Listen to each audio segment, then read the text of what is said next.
is why they split.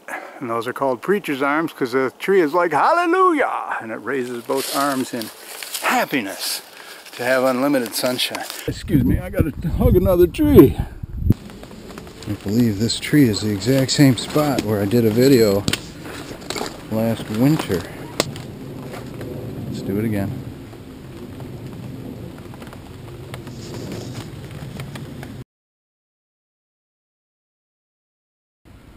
We got the place to ourselves.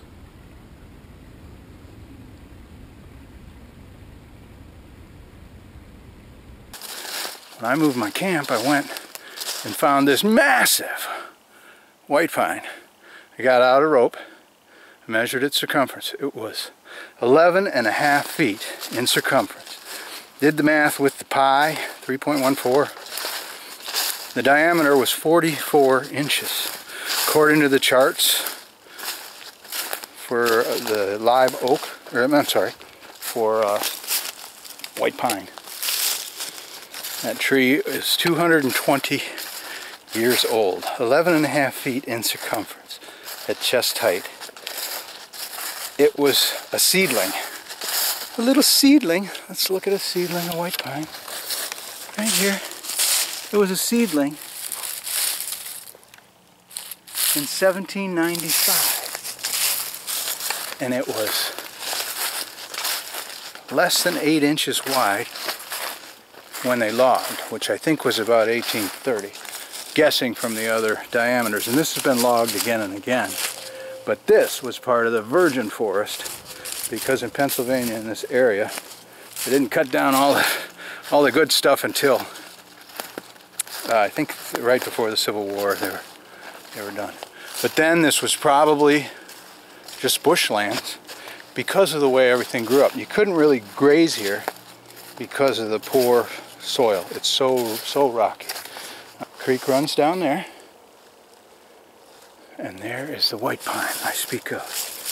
Look at this. Massive. And look, you can see way up there are 2 forks. Those are called preacher's arms.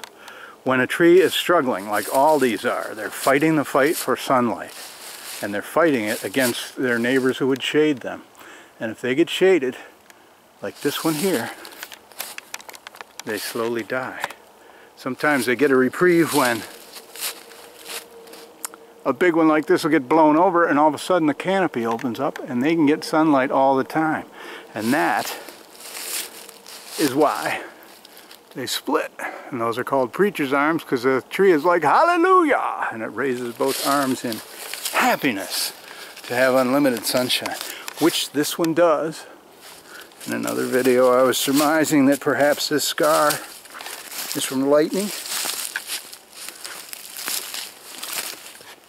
many years ago, or it could be where a buck rubbed it. Anyway, this is my camp. It's been here for a while. I'm going to break it down tomorrow or the next day so that it is spotless here, and no one will know except you will. If you want to come here and camp by this big, beautiful, old growth, massive white pine. There we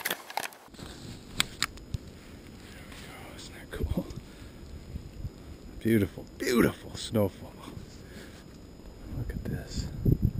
I just think snow on these fir trees is just the most beautiful thing in the world.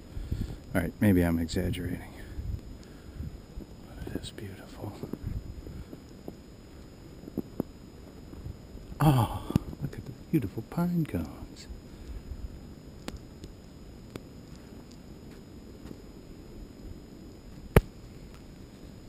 Awesome. And everything is so quiet and muffled. And I've hardly seen any black cherries. Black cherry trees are one of the most valuable trees in the forest. And if they have a long, straight trunk without any side branches going up, and they're pretty straight, they're very valuable. So this one is, but it's on protected land.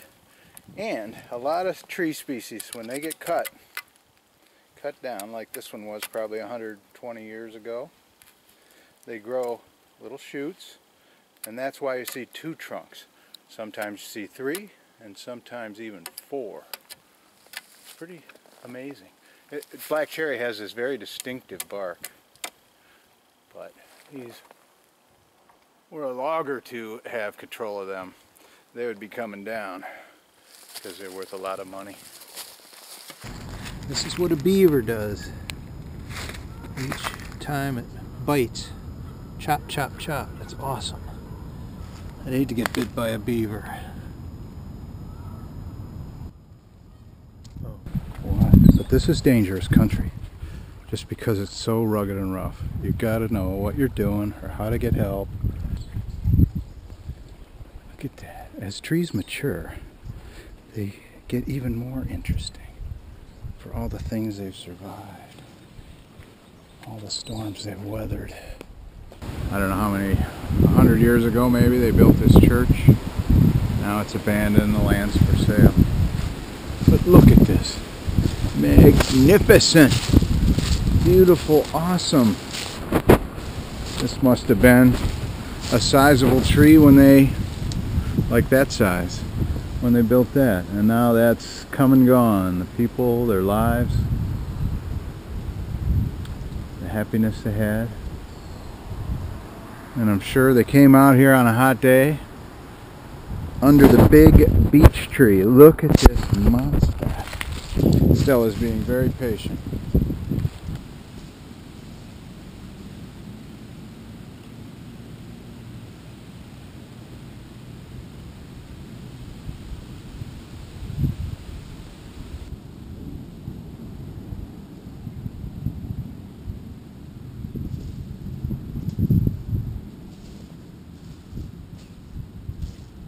Stella fell over in protest because she thinks I'm making too much of this tree. And you know, sometimes I get a little overzealous.